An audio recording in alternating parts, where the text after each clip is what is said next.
So, first off, apologies. This is, well, not really unrotated projectiles to hypersonics. It's actually going to start off a little bit earlier than that. But also, this is going up late because I've had mouth ulcers, and they are right in the corners of my mouth, and so they've been hurting.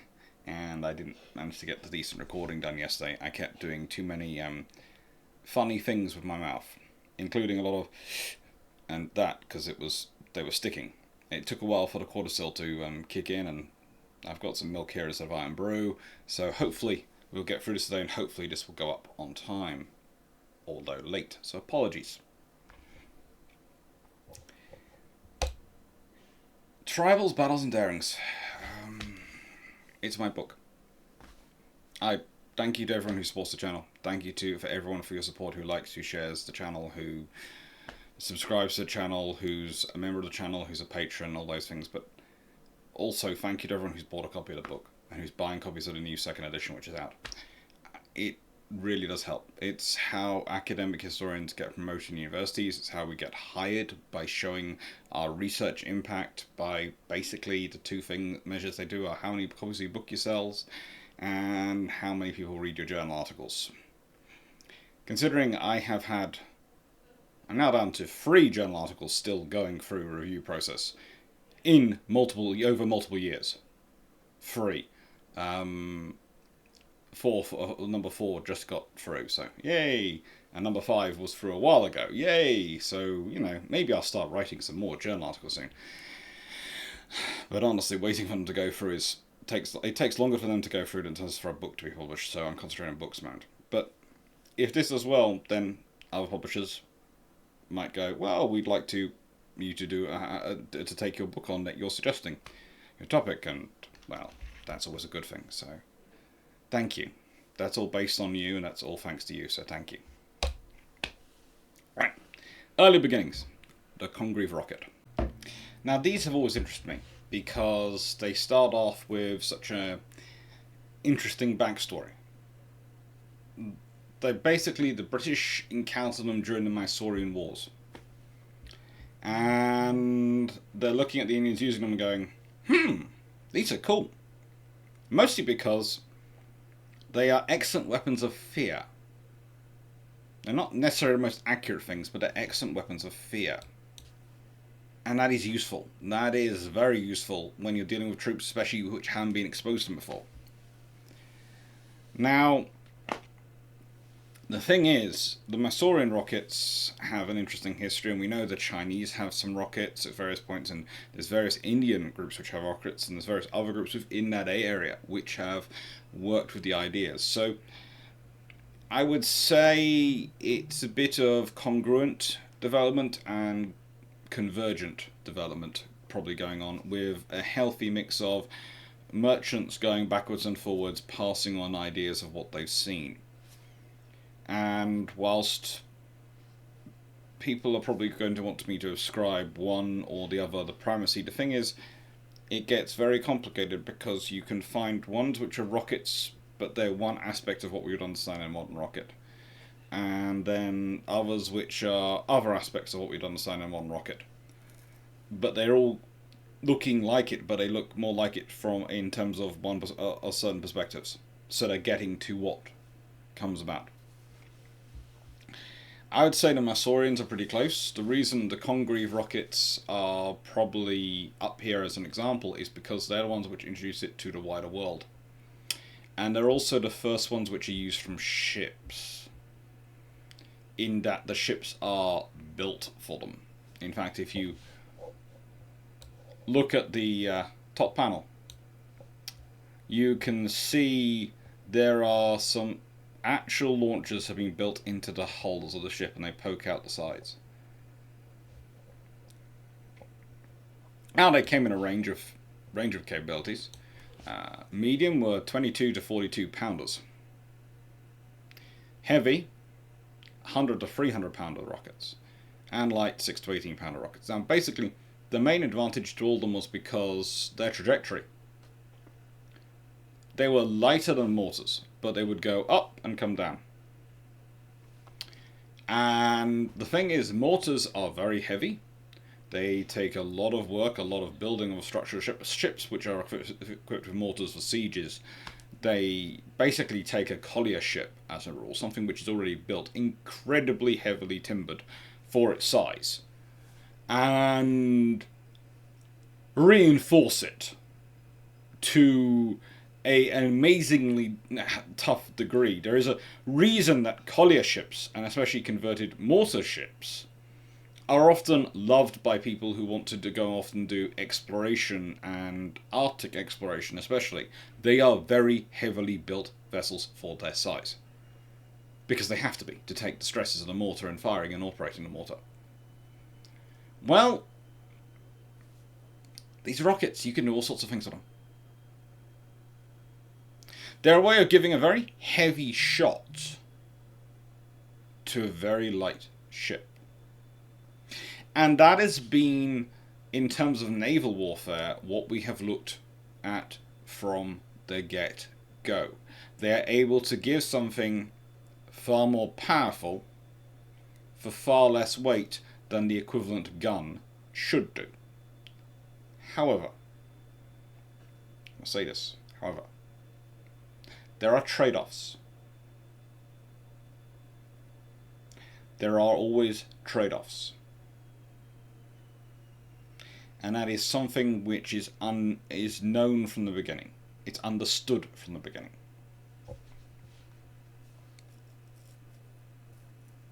Now, interestingly enough, as time goes on, these still get used. Even when no longer used for military roles, they are still used for warning lights at sea. They are supposed to indicate distress, etc. They are a useful system. And the thing is, it works and it keeps being available.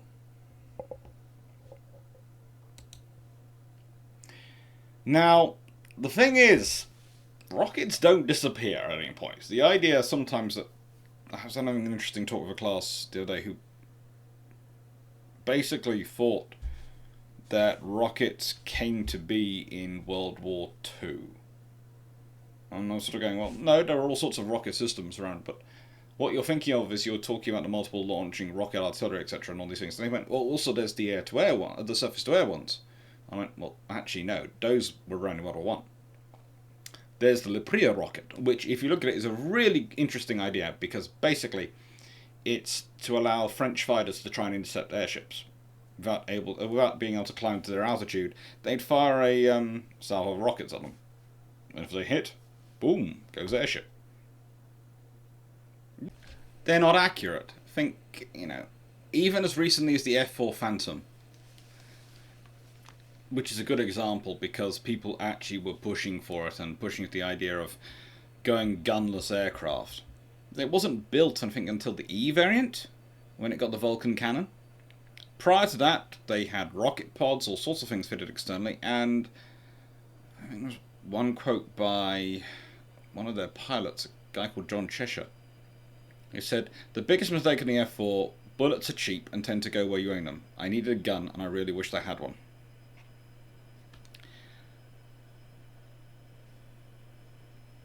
That's not unusual. It's an understandable desire to want to have a gun because it'll go where you point it to. But the thing is, when the gun can't reach and the aircraft can't reach, the rockets came in. And so that's part of the scenario you have in World War I. You have air-to-air rockets. And air-to-air rockets are an idea which never really go away and always keep coming back, because the theory is they offer the advantages that you can get with some of missiles, and advantages you can get from compared to guns, because you can carry more of them because they're going to be lighter than missiles, but they are going to be longer range than guns, is the hope. Doesn't work out as a rule. Mainly because once you're getting big enough to have a guidance system, etc., and all the systems you need to make a really effective short-range air-to-air missile, it's not so small that you are going to be able to carry a lot of them. And a gun can be very multi-purpose and used for a lot of different things, including firing warning shots, which is far easier to do and far cheaper to do with some cannon rounds than it is with a Sidewinder missile or a Sea-Scepter. So then we have the unrotated projectile.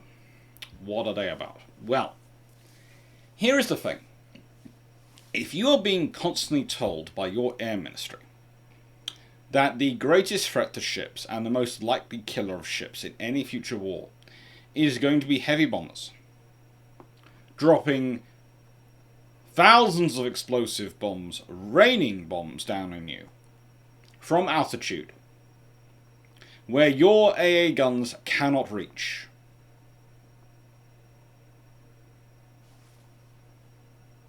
I give you the unrotated projectile launcher.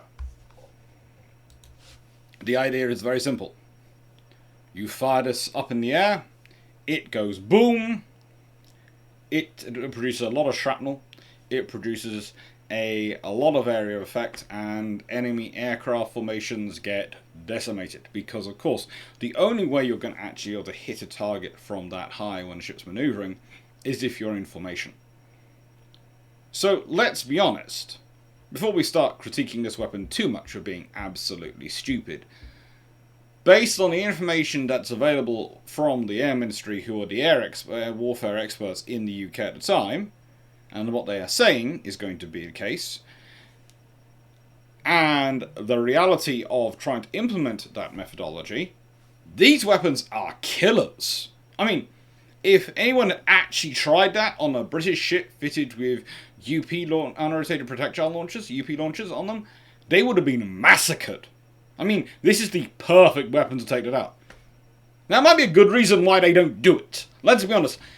That might be a good reason not to do this. That such a methodology of attack is a surefire way to get massacred before you even get enemy fighters involved, etc. Someone has this. But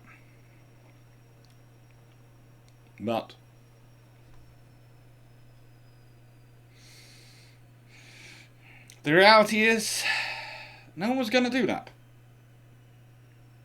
You start looking around and going, so who has got the massed heavy bomber formations that are going to do attacks on ships this way? Royal Air Force, will you be doing it? No, we have torpedo bombers. Vickers Wildebeest, and then we are developing basically the Bristol line. Okay. Alright.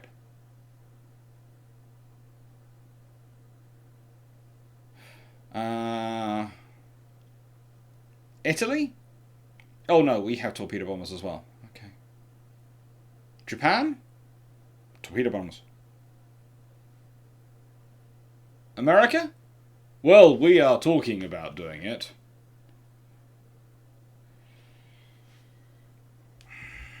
And we're the only ones who actually have a heavy bomber force. So, why is this developed then? Why does it come about? Well, it's partially for the three things. One,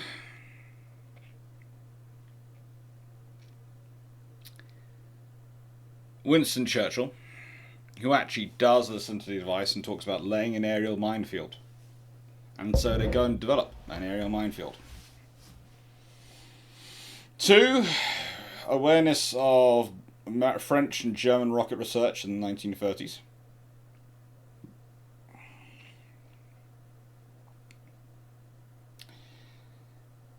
And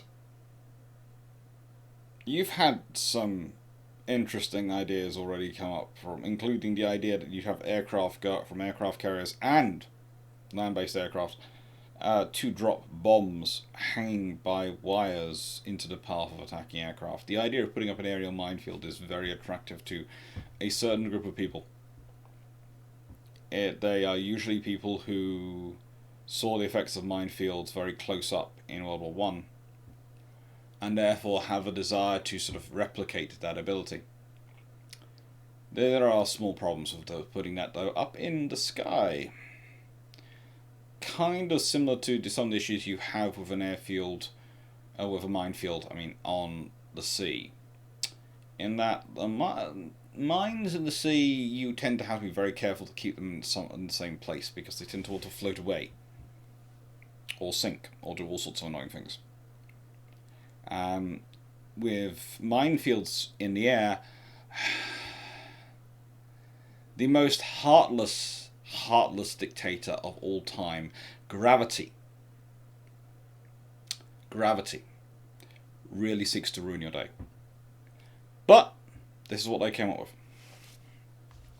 They came up with the unrotated projectile, which came in various forms: 2-inch, 3-inch. The 3-inch had multiple marks. That's all the width for the rocket. And you then have various RP3s, and eventually you have the 7-inch system. Now, the 7-inch system is the Naval one. And the actual demonstration of the Naval rockets containing canisters filled with parachute wire and explosive device to be fired at the dive bombers. Because when they started developing, it was against strategic bombers. Then they realised that wasn't a problem. So the idea was, these will defend against dive bombers. Okay.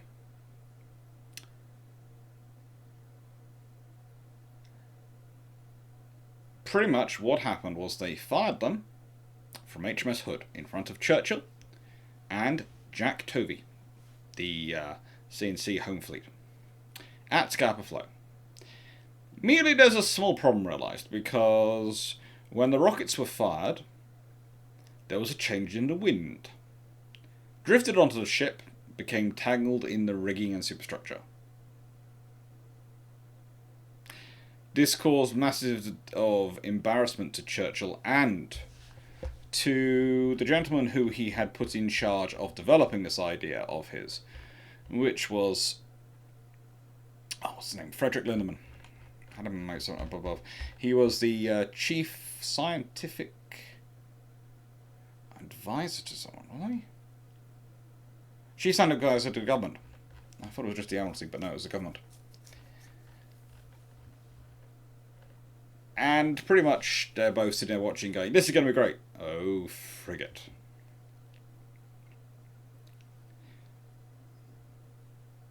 Five projectors for roughly 20 rounds were installed on Hood.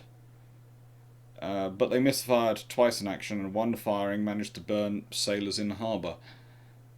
The Admiralty Board of Inquiry into the sinking of Hood in September 1941 actually had that the fire was seen on Hood's boat deck, and in which the unrotated projectiles and or 4-inch ammunition was certainly involved, was not the cause of a loss, but they'd already decided to land the rest of the unrotated projectile mountings and ammunition from the rest of the fleet at the time. Hence the last ships to carry them were HMS Newcastle and Birmingham, 2-town class. Now, I'd like to point out that one's a fairly well-known quote, because it was one of the more popular conspiracy theories for a while that it was the unrotated projectiles which got set off, which then somehow managed to get through the armour. I'm very glad that that disappeared, but that was around in about 1950s. Thankfully before the internet came about, but I do remember my father and I think D.K. Brown, I think they were in the same meeting together, and they were on one side of the debate in the Institute of Naval Architects, having a debate about that. I remember my dad talking about it at one point with, it was, and others have talked about how the debate was quite interesting, and those two were on one side just calling the person who was suggesting it needed. I do love, in academic debates, we're not supposed to use that sort of language. It's considered rude, but once you're, when you're having a debate in terms of naval architects, and they're having it, they literally can come up with some very creative ways of calling each other an idiot, including, I don't think this was used in that debate, but my dad did use the phrase once, so you are obviously a gentleman who doesn't know which way up is correct on a slide rule.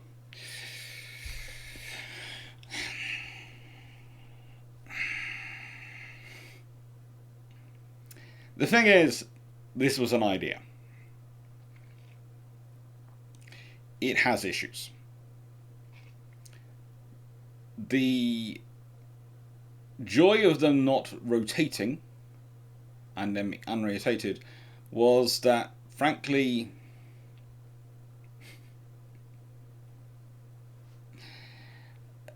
they're not really that stable.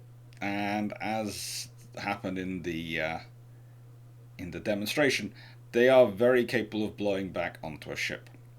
But, saying all this, they are an interesting step in trying to get that defense, that air defense for a fleet, away, or rather pushed to the point at which they can provide you with protection.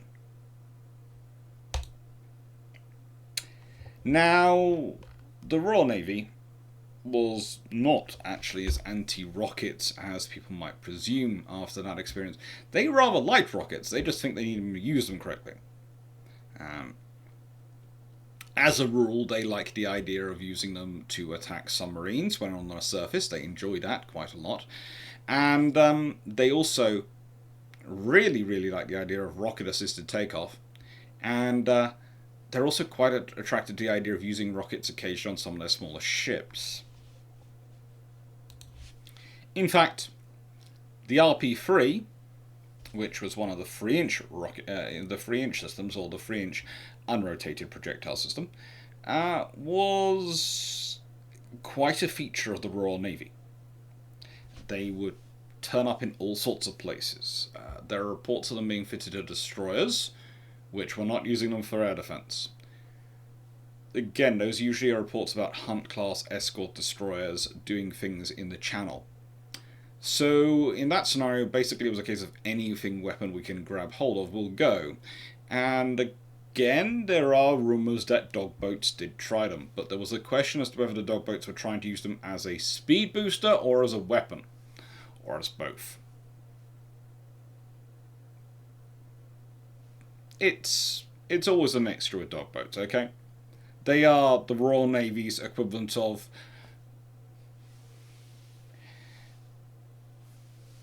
What have you got? What are you asking about specifically, sir? No, what have you got? No, sir, be more specific. I mean, what weapons have you got? Is it easy to ask the question, what weapons haven't you got? Oh, yes, sir. We haven't got 16-inch guns. That implies you might have 15-inch and 14-inch. Potentially, sir.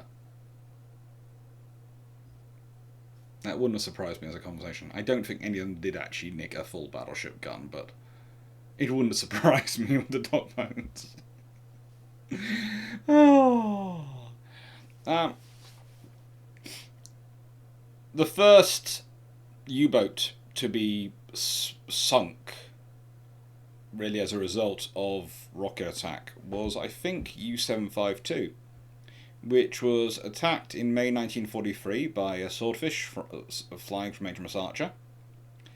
It pierced its hull. And it pierced its hull firing, well, how do I put this politely? The RP-3, which had been modified into more anti-submarine weapon by having a cast iron head added on. These were known as rocket spears. Yeah. The Germans were also developing things, but as they started to develop, especially their flagships, and as various things were happening in terms of air defense of small ships, etc., and the growth of 20mm cannon, especially on ships, both the Royal Navy, Royal Air Force, and other Allied and Axis navies and Naval air powers were all looking into rocket base weaponry themselves. Anything which could enable them to deliver their damage from slightly further away at slightly higher speeds, so they are slightly less in the kill zone of the enemy's ships and the air defences. So especially, Bristol Beaufighters were using rocket-based weapons to attack the flak flak barges of the Germans quite regularly. Now, there are also some other interesting systems, and I felt I would like to mention some of them, mainly because I feel we should all hear more about these. In 1944, the 1st Armoured Battalion of the Coldstream Guards managed to obtain some rockets and launchers from a nearby Typhoon Squadron. No one is quite sure how they obtained these. There is rumours that a large quantity of scotch was involved, but there are also rumours that it was a very avaricious corporal who was working for a quartermaster. No one's quite sure, but they obtained them. And they mounted rockets either side of their tank turrets. Calling it a tulip system.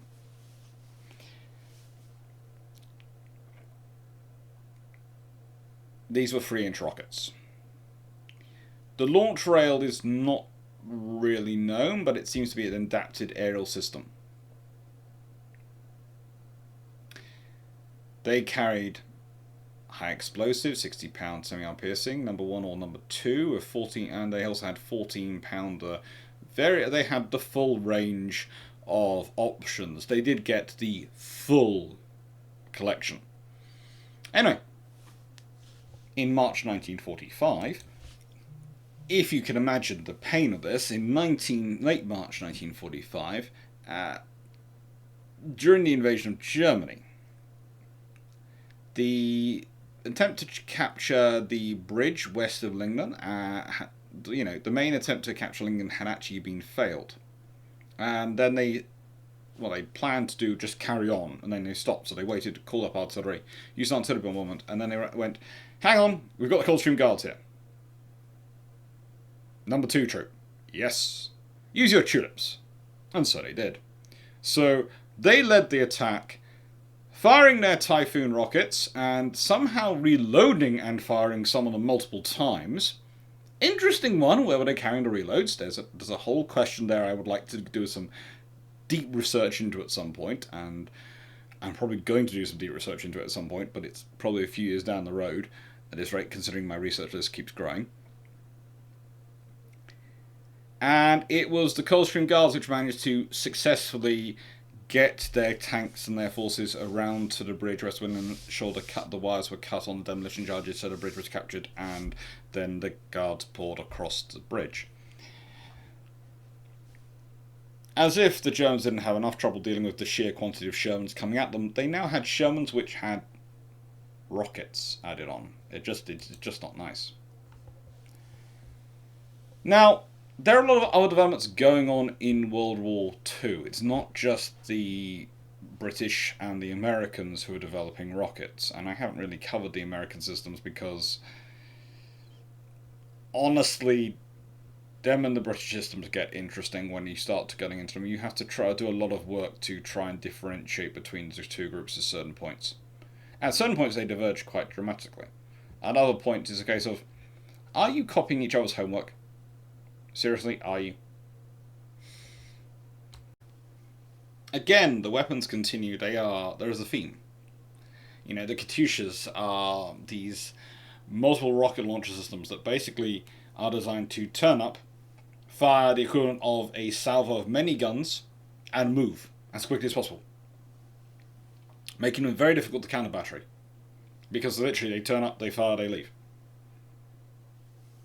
It's like the joke about the panda who walks into a bar, who eats, shoots, and leaves.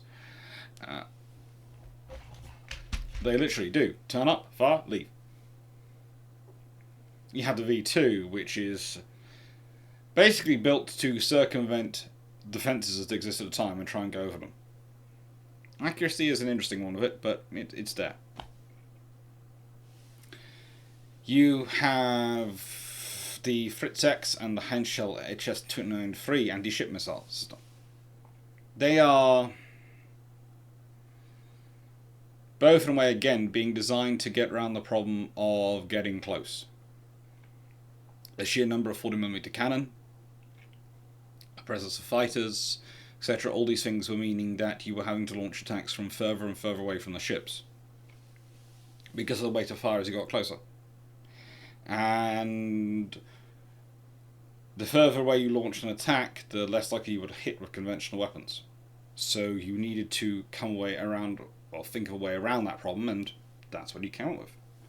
Basically controlled glide bombs with add-ons, but, you know, they're developments, and they're what are going on in this period. But the point that is often not lost on quite a few commentators when they do look at this is that actually this area of development owes more to what comes next than what, to be honest, the unrotated projectile and all those systems did. Because the thing is, these are the Germans, in many ways, attempts to get round, and the Russians' attempts to get round, a technological deficiency. The Russians, it was their own infrastructure, roads, moving artillery around, needing a huge amount of firepower to be able to break the German numbers. For the Germans, it was to break through the increasingly overlapping, complicated, and comprehensive air defense systems they were facing on the Allied fleet and Allied forces. And as such, that's a rather understandable starting point for what comes next, because if you consider it, what comes next post World War II is both sides are presuming each side is going to produce a similarly capable, a similarly comprehensive air defense system. So now, it's speed. Now, why is speed a defining characteristic?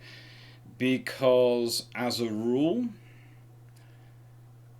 when we're looking at missiles, we're talking about, again, that envelopment, that engagement range, that ability to penetrate defenses from a position of safety. Speed can be that position of safety. So we have subsonic, which is missiles traveling less than speed of sound. That, for this discussion, is 353 meters a second. Is that right? Or have I... That is a typo. It's supposed to be 343 meters a second. It's always nice when your notes in your slide disagree. You're sort of going, what have I done? Oh, typo. Supersonic, that's defined as a speed between 1 to 5 times the speed of sound. And hypersonic, which is capable of travelling at a speed of between 5 and 25 times the speed of sound.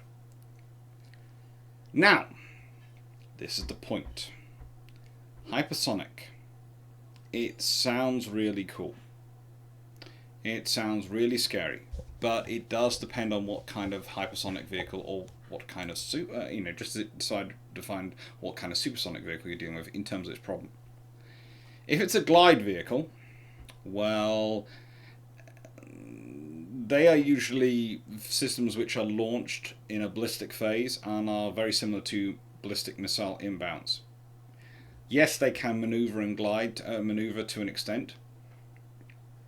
But the thing is, when you're travelling at a certain enough speed, if you want to hit a target accurately, think about it, if you do a point, just a small variation, you can end up wildly differential. And that's a big problem with hypersonics and with all the higher speed weapon systems, which is why you always have kind of some low speed missiles wandering around. Harpoon's a good example of that. It's intensely maneuverable, very accurate, very able to... Basically, it works by hiding itself in the clutter of the Earth and going as low as it can and within that clutter. The moment you're going... If you think about high-speed maneuvering, if you think about cars going very fast on a racetrack, if they want to do a tight corner, they slow down. It's very difficult to slow down a hypersonic vehicle. You can't, pretty much. Because most of the systems we have which maintain that speed, they need that speed in order to be maintained in order to maintain that speed.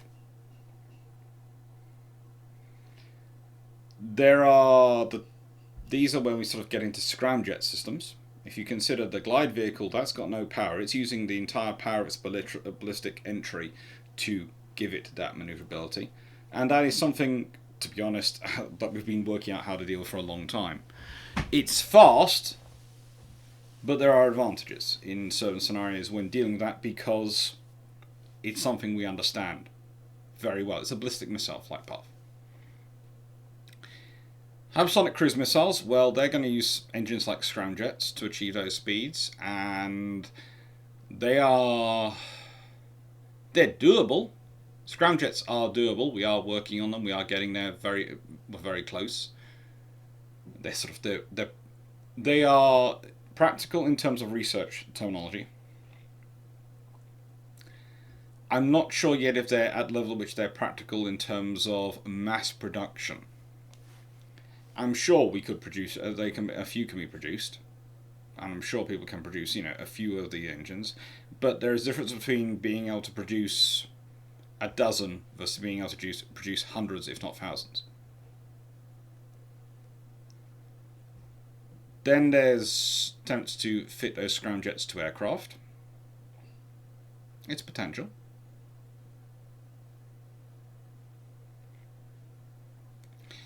There are a lot of work going on with guns, actually, believe it or not, in order to make hypersonic systems. Mainly because railguns, etc., are probably the cheapest way to achieve a volume of fire when compared to a scramjet engine. But there again, as you've seen with the American projects in railguns, there are a lot of issues with the wear on the barrel. Even with the Chinese Gauss gun, it seems to have had similar issues, in that their system was closer to a Gauss gun than a railgun. It was still a very good weapon, a very interesting weapon that they were testing out, but it was still having a lot of barrel wear. Because it's a whole new level of metallurgy we need to get to. And really, if you consider the whole development of scramjets, we've had the principle of scramjet engines for centuries. Let me give you some clarification on that. The ramjet part of the scramjet, and a scramjet stands for, I'm going to make this quite correct, supersonic combustion ramjet, so it is a form of a ramjet. Well, that's been credited to as early as Cyrano de Bergerac in his writing about a sort of a form of a rocket in 1657. Usually we go with René Lorraine, the French inventor, in 1913, who patented it. A lot of people have been developing on these things. So, these are not, again, really new ideas. The thing is being able to do them. You have the big idea, great. Can you turn it into reality? Well, that's going to require a lot of metallurgy. That's going to require a lot of development. Now, ballistic missiles are always quite close to the glide vehicle, so I'm not going to do the other branch of hypersonic missile. But there's also hypersonic air-to-air missiles, which again are using scramjets. There are examples of these systems being developed and which are supposed to be in service. A good one is the Russian R-37, the Vimpel or AA-13 Axe Head. I'm not quite so sure about it, to be honest. It's been under design since the 1980s. It was first flown in 1989. And the program was actually dropped in 1998 on grounds of cost. And then it was restarted in 2006. And then in 2019, they claim it's come into service and it's amazing. I wouldn't trust any program which has been mucked around with as much as that program to be accurate on what they're claiming it to be, no matter who had it. No one should, really. But it might work. It might well work. It's certainly been considered to be a problem, and it certainly is showing up in certain places as a problem. But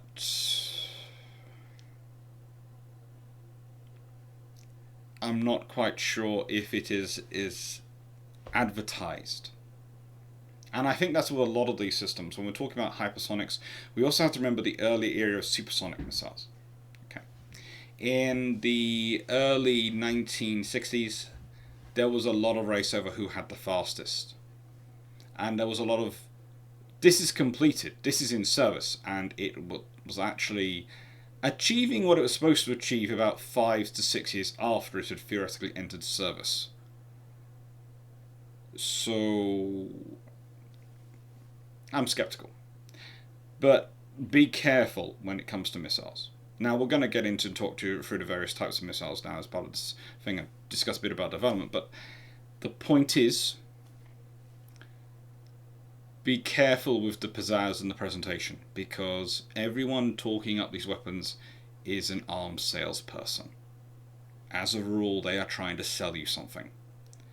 And I have great respect for the scientists and engineers in the industry.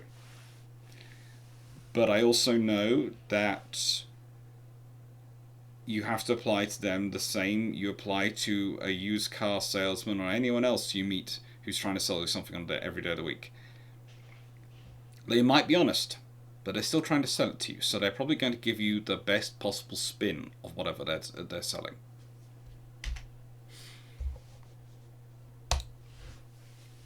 Now, ballistic missiles. These have been in a constant development since World War II, because the idea is you go up in the relatively safe area of your own territory or the middle of the ocean, where no one can really intercept it, and that's the most risky phase, really, for a ballistic missile when it's launching. Because that's when it's just boosting up, it's very easy to predict its angle and its movements, and it's fighting gravity the whole way. That is its slowest point of acceleration. Then you have the mid-course. Now, if you consider some of the weapons that have been developed in terms of anti-ballistic missile systems, and we talk about those in a bit, they are aimed at targeting the mid-course. Why? Because, again, it's kind of predictable movement. It's kind of predictable trajectory. You can sort of go, right, and that's launched from there, it's going that angle, it's going to end up roughly there. Because the whole point about ballistic missiles is, because of their speed, because of what everything it's aimed at, they will get there, but they are predictable. And then comes the re-entry phase. And if you have multiple re-entry vehicles, etc., you can really cause a lot of problems in terms of intercept. The British for years have been making no secret of the fact that they load theirs with both active systems and systems which are designed to spoof enemy sensors, i.e. systems which are designed to create false returns and do all sorts of interesting things as they're coming down. That's part of what we deal with, but also the thing that, remember, ballistic missiles, the major problems to deal with them are the sheer volume that are around the world, and especially between major powers, the sheer volume and speed. That's what they're going for. It's speed. Again, they are not too dissimilar from, well, to be honest, the hypersonic glide vehicle, etc., discussed earlier. Cruise missiles. The most ubiquitous of the ones are available now is Tomahawk. Now, why do I say the most ubiquitous? Because it is the standard they're all compared by. Whenever you hear anyone talking about a missile, they're always referencing compared to Tomahawk. This is partially thanks to Gulf War I and its visibility then, and its visibility ever since. But the fact is, it has become the benchmark. There are better missiles out there. Please note, I'm not saying there aren't better missiles out there, but it's the benchmark for good or for ill. It's what we compare them all to. And it's what we think about when we're talking about these systems. Is it better, is it worse than the Tomahawk? And now, cruise missiles are, again, a really interesting system because they can, in some ways, make every ship a potential carrier. They, again, extend the strike range of aircraft. If you can launch cruise missiles from a strike aircraft, from a carrier, you've then got a very comprehensive range that you can go and engage at. If you're putting these on a submarine can get really close to your coast. really close to your coast. Something that ranges that a surface ship or a carrier task group just wouldn't. And launch these. It's a way of causing trouble for your defense systems by actually having missiles that have managed to skip through several of your outer layers to launch. It reduces the systems you have to cut down the numbers. They are capable systems. There are problems. There are advantages. Every system is different. This is a point. Again, when people are trying to say missiles are not as good as other missiles, etc., you always have to ask them, what are the scenarios you're looking at for this operational technique? What is the operations you are likely to use this missile for? What is its likely threats? What's its likely opponents? What is it likely to be doing? Who's it likely to be used on? That's going to change a lot of things. One of the things about the Tomahawk is they've always been quite long-ranged. And that's been a critical part of it.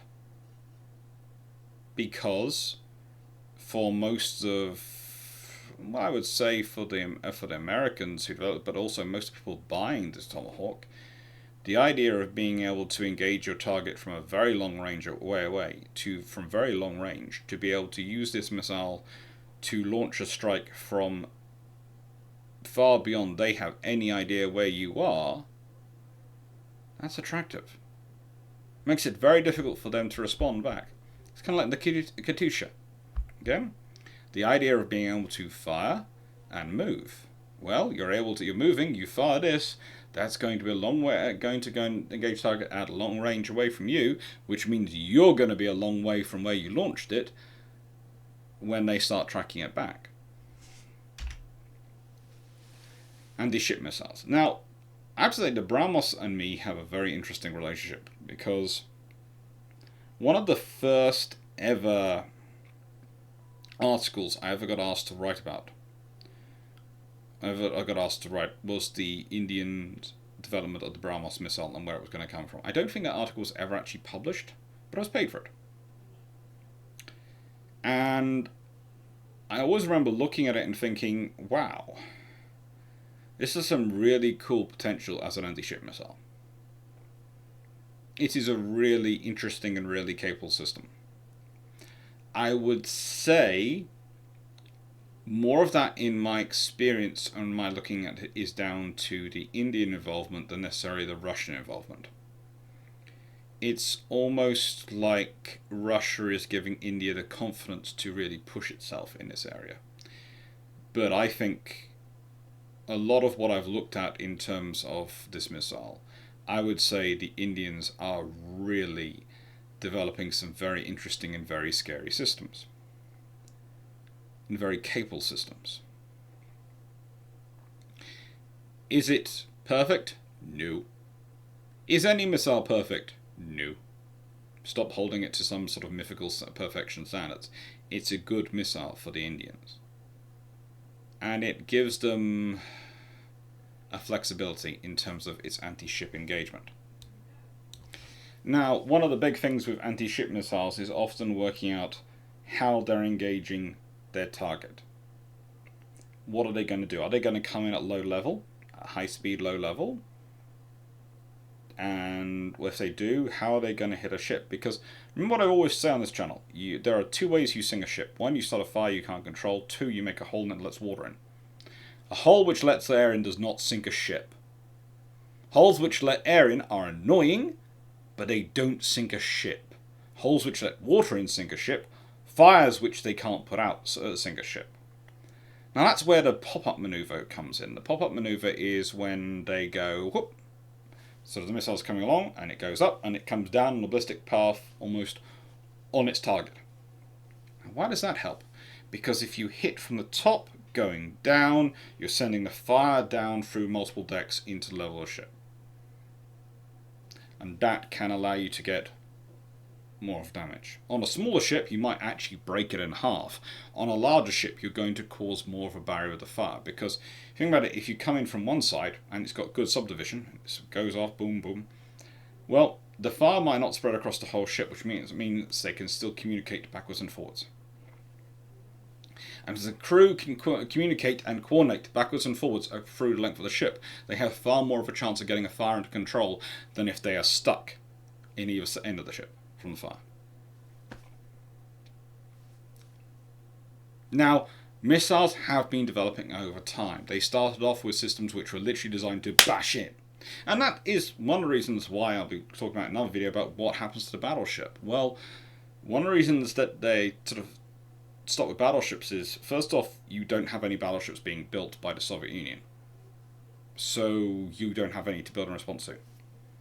And once you're sort of at a level at which, well, we actually might consider another battleship or heavy cruiser, the armor, it's easier to develop a missile that can deal with armor than it is to develop an armor which can stop a missile. The best way to stop a missile damage is subdivision. The best way is to subdivide your ship. And basically, it's testimony back to the Sailors is a good example. The Germans were very good at this in the First World War, and their battlecruiser and battleship designs, and one reason they're as strong as they are is because of their level of subdivision. But they can achieve that level of subdivision because they're able to accept things in terms of habitability standards, which the British can't accept because the British are preparing to operate for a lot around the world, whereas the Germans tend to specifically adapt ships to go further in around the world. The British were building them to always operate around the full length of the empire. And you then have the Americans and you have others on the spectrum between that. Well, these days, there is a reason why it's very unusual to find big spaces on ships. And when you do find big spaces on ships, it's because they're a specialist ship for that role. Or those spaces are above the hull, the hangar, or there's a flex deck being added above the hull level. So whilst it's part of the hull and contiguous with it, the hull and the major point of the ship that's going to be able to keep it afloat, that's all very well subdivided, and this section is above it. It's one of the reasons, again, why LHDs, LPDs are a very interesting prospect, because you have this huge hole, this huge space lower down in the ship. Anti-submarine missiles. Well, these come and go. Basically, as helicopters have worked up, it depends on how seriously you're taking anti-submarine warfare. Because if you're taking it really seriously, then you want to factor in the capability of, okay, what happens if our helicopter has fired its warshots and they haven't taken out the target and the target's still there? What else have we got to go and engage? And the idea often was basically a missile which flies out a torpedo. That's what these systems were. They were missiles which flew out torpedoes. Although some were ideas of missiles which would fly out depth charges, but those ideas were never properly developed, thankfully. That would have been weird. I wouldn't be surprised, I have to say, if we don't see more of these coming around soon. I have a feeling that with the development of drones, especially for use in anti-submarine warfare, the fact is, it's easy to get drones which can carry dipping sonar, or sonar buoys, or a weapon system. So therefore, there is a limitation there. Whereas, if you've got a Mark 41 VLS or some other systems, you can actually get systems which can fit in those. You can get systems you can use. Sorry, I might keep moving my hands around, it's causing this autofocus to go, ah! But the thing is, if you do go with that, it gives you options. Like it did in the earlier days of the 60s, 70s, etc. You always want to try and engage submarines as far away from you as you can. And the problem for a submarine is, whilst it's very good at hearing what's going on in the water, by its very nature, it's very bad unless it sticks stuff up above the water and reveals its position at seeing what's going on above the water. So a rocket-based system or a missile-based system that drops a torpedo over it is very useful, especially if you have course guidance data from something which is maintaining a lock on where that submarine is. as much as you ever can. So, I use so a lot. Anti-tank missiles. Well, these are always fun, aren't they? Anti-tank weapons, again, are nothing new. But every few years, there is a shift, it seems, in terms of technology. It goes one way or the other way. Either the advantage is on the defender, or the advantage is on the attacker. And tanks can be both, but so can anti-tank missiles. And these systems, are, especially recently, have been having a big upsurge in people looking at them going, wow, they were really useful during Ukraine, during this, that, and the other that's been going on. They are. They are. And they're also useful for ships in terms of dealing with smaller boats, etc. Or in terms of giving firepower to riverine vessels. But again, you have certain limitations. Because they are, as a rule, man-portable, crew portable, and usually you're talking about someone who has a healthy dose of pack mule in their DNA, being the person carrying it, well, they have to fit within those restrictions. They have to fit within those limitations. Now, with their increased sophistication, they are getting more dangerous. But there's also potentially systems to counter them. And that's really the kind of history you always have in warfare. I would say anti-tank missiles always illustrate this far more than anti-ship missiles or even anti-air, surface-to-air missiles, etc. Because it's so much more visual, their success and their failure. When they work, it's a very big image that you can readily capture. You will see armoured columns strewn. When they don't work, you see those armoured columns achieving their objectives. It's a very visual and therefore very obvious way of measuring the capabilities and successes of missile systems at the current times. Anti-aircraft missiles.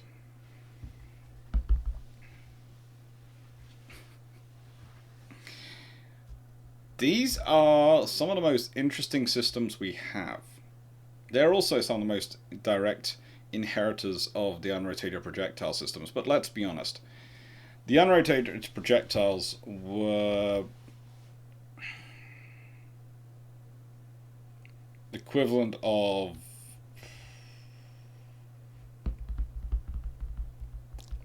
the Sopwith Camel to the F-22. Actually, no. Let's go back earlier.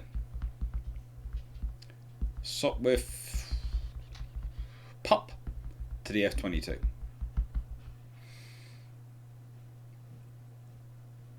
I.e., yeah, you both existed in the same system. There is not much similarity going on here. There really isn't.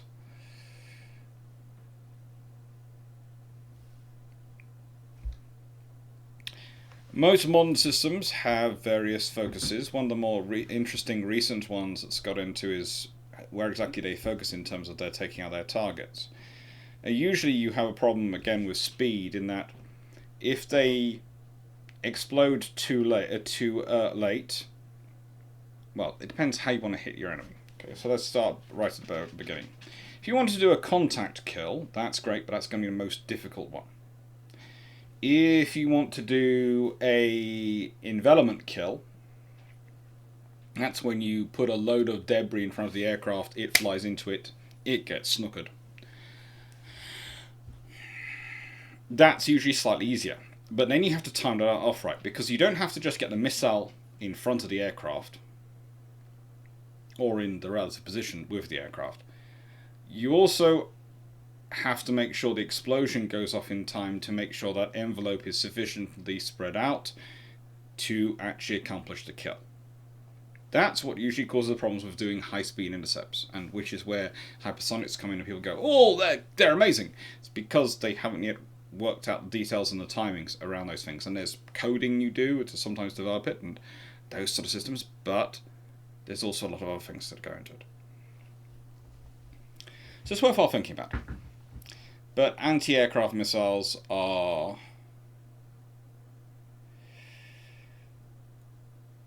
they have become more and more a layered part of our own air defences, in that one of the reasons why I would argue heavy AA guns have gone out of fashion, but still quite a lot of guns maintain the capability, is because short-range missiles will do the job, presumably quicker and better. Because again, the thing is, the missile, especially as it's developed these days, is a kill weapon. It is designed to neutralise the threat by taking it out. Heavy AA guns were designed, I've talked about this before, but I'll talk about this, the air defence procedure in World War II, at the beginning of it, was quite simple. Fighters dive into attacking air groups, they break them up into flights. Heavy AA, the firepower of that blasting off, break up those flights into individual aircraft. Individual aircraft then run the gauntlet of medium AA and light AA to try and attack the target. So basically, you shred up their groups first of your own fighters. If they take them out, great. If they don't, it doesn't matter so much as the enemy's broken up. The enemy air attack cannot concentrate all their aircraft on a target. Then you break up those smaller concentrations even more. You're basically breaking up an airstrike into bite-sized groups, which are individual aircraft. Because if a ship only has to deal with one aircraft attacking it at a time, it can usually manage that without any problems. Even 2 aircraft it can sort of deal with at a time, but 1 is best. And even if those attacks are broken up by literally, let's say, 30 to 40 seconds, 1 attack and then one attack, that's enough time for you to reorientate the AA to engage. So that's what that air defense was all about. Modern air defense is about neutralizing the threat before it can launch its missiles, or before its missiles can get within engagement range. Especially once you've gone into the nuclear era, where those missiles could be carrying nuclear weapons, which could one-shot kill an entire battle group, an entire task force, theoretically, with sufficient firepower going off. So you wanted to engage them as far away from your ships as you physically can. As far away from your bases as you physically can. As far away from your troops, as from your cities, as you physically can. And you wanted to take them out. You don't want to give them even a chance of one getting through. And that's why quite a lot of modern AA systems are designed to not just attack the aircraft, but also to take out the cockpit. Which is where quite a lot of the fascination with the uncrewed and optionally crewed systems come from. Because there is a realization that pilots are a valuable resource. Often it can take longer to train and equip a proper pilots to the standards that you want to send them into conflict than it can to build an aircraft. Okay, yes, we talk about some modern production lines, and let's be honest, some of them go slow literally to keep the production line open. The procurement isn't so much about this is what we need, as in we're going to procure this, we want to build this over this period, so that you have a production line that we can keep open, that we can ramp up in case we need more. Because we'd rather pay extra per aircraft but order less aircraft and have a smaller force overall, because that's going to save us money, than actually build enough to defend ourselves. We'd just like to have retain the option that we can build more to defend ourselves if we need to. The trouble is, your major bottleneck in that scenario is going to be pilots. And it's going to be kind of like U-boat crews lost in the early part of World War II. Every crew lost before December 1940 has a massive onward impact for the German Navy's ability to generate U-boat crews later in the war. Because those are disproportionately their crews of experienced sailors and experienced NCOs and officers. The people they need to form the nucleus of the expanding U-boat fleet. Same with losing pilots. Air-to-air missiles. Now, this is where things get really interesting. Because this is a constant battle between aircraft and their own weapons as to who's going to come out on top. I would argue that a good percentage of the reason why the F-22 and various other aircraft like it are considered as good as they are the weapons they now wield. In that, if you gave them weapons which the F-4 Phantom flew up with, people would not be quite so going, oh, that's a really scary aircraft. It was tempting to put a Meteor up there. Air-to-air missiles are an important part of, again, expanding that envelope of engagement. Because, again, you are trying to intercept enemy aircraft before they can launch missiles at you, but more importantly, before they can launch missiles at your targets, at, well, the things you're protecting, at their targets. If you can do that, if you can prevent them launching, then you've won the battle. If you prevent them launching by extinguishing them, then that's how you win a war.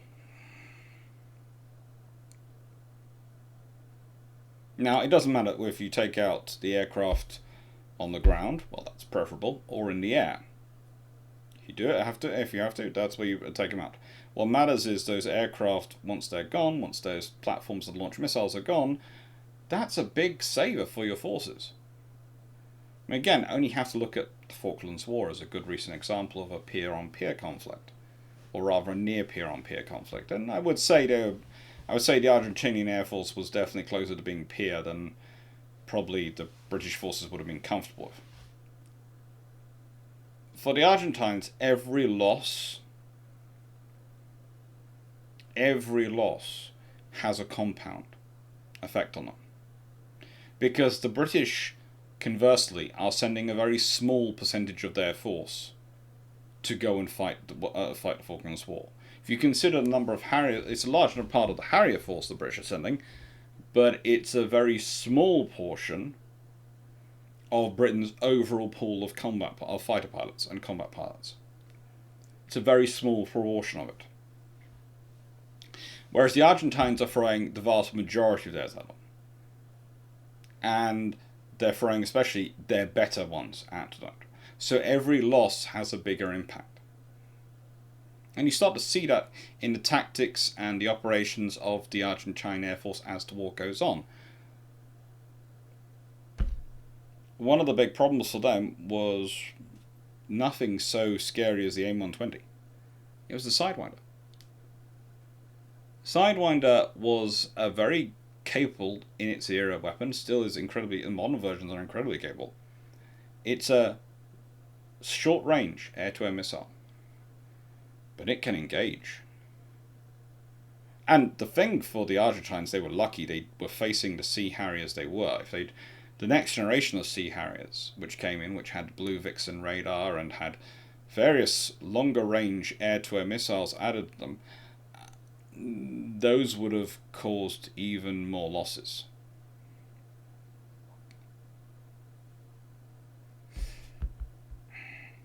And even more of a compounded problem. Anti-satellite missiles. Well, this is an ASM-135 ASAT missile being launched in 1985. This is again a scenario which comes up quite a lot. The amount of times I get told these things are new. The SM-3 has been around a long time. That's also anti-satellite and anti-ballistic missile is what I'm using it to illustrate, but it's also ASAT. ASAT weapons are expensive. But if you think about that, they allow and enable you to use an F-15, to use pretty much also F-35, F-22, to engage satellites. Or ships to engage satellites.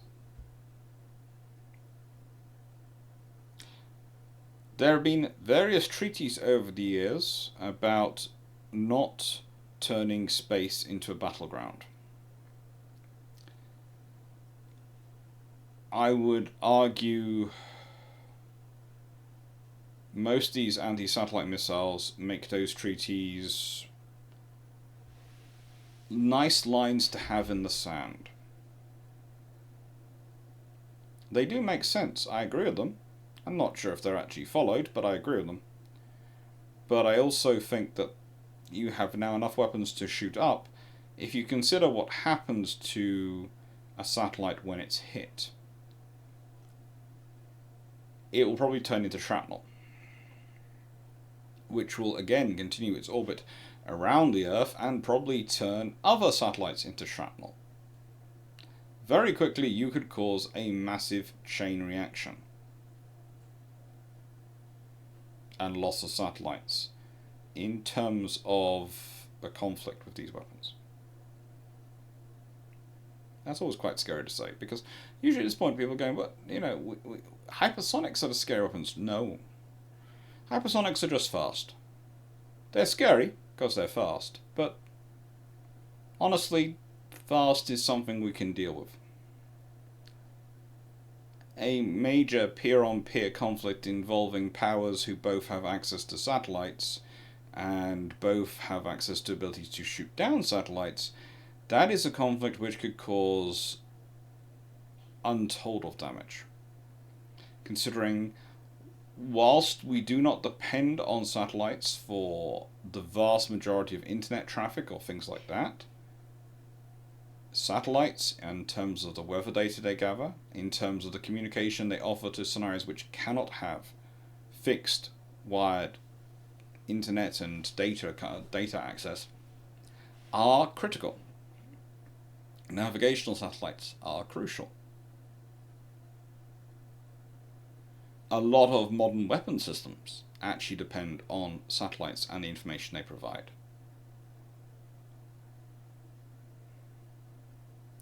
When these started to be developed, again, there's a discussion as to when they started to be developed. I would say they start to be developed the moment the satellites start going up. The moment people start launching satellites, people are starting to think of, hang on, what happens if we need to take these satellites out?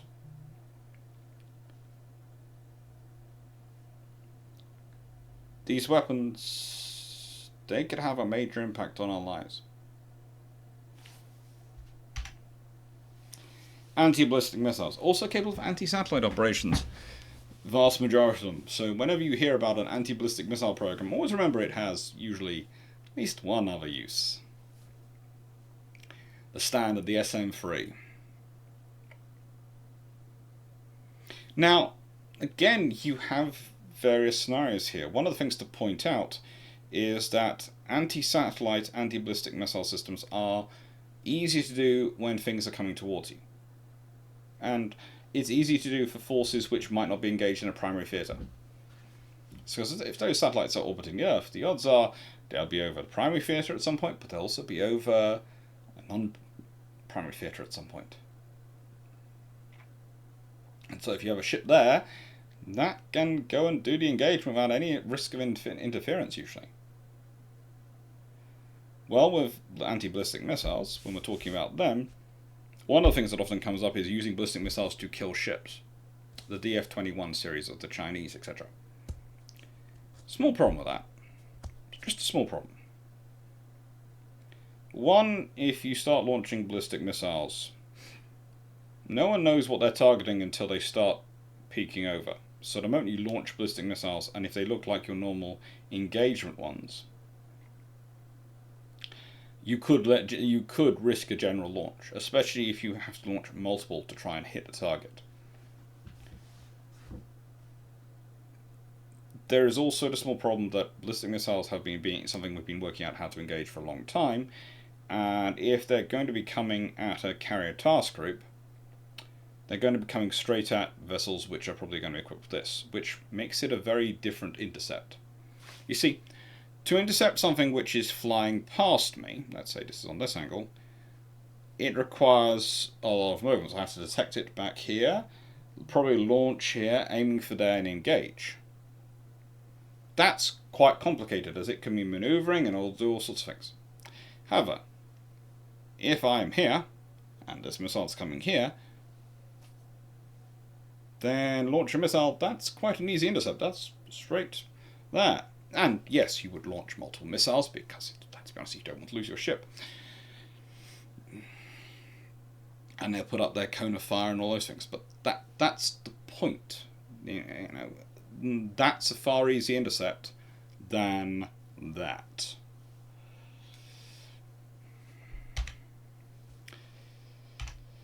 So, I hope you enjoyed this introduction to sort of some missile technology. I was thinking about doing something which was more of an in-depth wandering through each individual missile. But honestly, I sat there and thought, Alex, how many Chatham House Rules events have you been to that informs your views on these missiles? Yes, and are you confident you can honestly keep to the Wikipedia rule in terms of talking through all these missiles? At which point I thought, well, let's go for a general overview and a bit of a discussion, and let's see what the topics that people come about out of this are. I would say, with missile development as a whole, and starting it off with the Congreve rockets seemed to me a good starting point, because that was the point at which you've got most of what we'd associate with a rocket in one thing. Not quite all of it, still. As said, when you go back to the beginning, there are all sorts of systems which are getting there, very close, but not quite there. But yeah. Anyway, what's the question? What's today's question? Well, today's question is going to be this. Railgun, I would say it's railguns and Gauss guns are what I would combine, or scramjets. I think that the faster we get these weapons to, I have the suspicion that we are actually going to end up with the Zumwalt model in terms of guns forward, missiles all round the hull, and aviation aft, as was envisioned with the Zumwalts when they were going to have rail guns, become more and more likely. I'm not sure. Both the scramjets have a metallurgical problem in terms of being able to make them viable for mass production, and the railguns have a metallurgical problem in terms of being able to make it so that the barrel doesn't wear itself out in like 100 shots. Neither of which are things you really want to happen, or cost effective. So that's the real limitations of them. Some people come with all sorts of ideas about what limitations are, but honestly, we're talking metallurgy. It's annoying, it's a part of history which we often don't like to talk about. Everyone's talk about fancy problems with this, that and the other, and actually usually it boils down to metallurgy. We had this ramjet idea around for a very, very long time. As mentioned, I would go with René Laurent. Some go with Cyrano de Bergerac. But, yeah, it's been around a long time. Why couldn't they do anything? Well, as it happened with René Laurent, his attempts to build a prototype failed because of materials. And as I often use him as an example with my students, he actually died. And when René Laurent died in 1933, he was pretty much penniless. And pretty much dying, I would argue, from malnutrition more than anything else.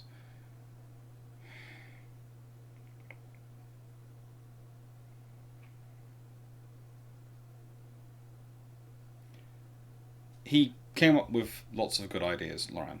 He was really one of the better inventors of his time period in terms of ideas, but yeah, isn't successful because of the metallurgy. And you can point the same out to Frank Whittle. He was as successful as he was because the metallurgy at the time lined up. The metallurgy became available. If it had been a few years earlier he'd been trying it, the metallurgy wouldn't have worked out. There's a reason why things are taking their time to do. It's because of the metallurgy.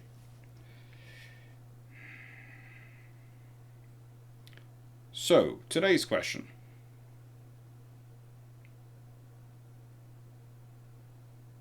In terms of missile development, which do you think has had the biggest impact on modern warfare of the missiles discussed? Ballistic missiles, Anti-tank missiles, anti-aircraft missiles. Which missiles do you think have had the biggest impact on shaping the modern warfare, and especially modern warfare at sea? I'd love to hear what you think. What have we got coming up? We have next week. We have 21st century sea power, reimagining cable and corvette. That's going to be a fun one. And then what else do we have? We have everything at Scharnhorst. Germany standardizes on one hull for capital ships and carriers. Cool, Patron 89. That's on the 16th. Oh no, it's 9th November. It's Sydney strategy. When looking for a Far East naval base, what if Sydney is not? It's chosen, not Singapore. Very interesting. Thank you very much for watching. Take care, and hope you're enjoying life.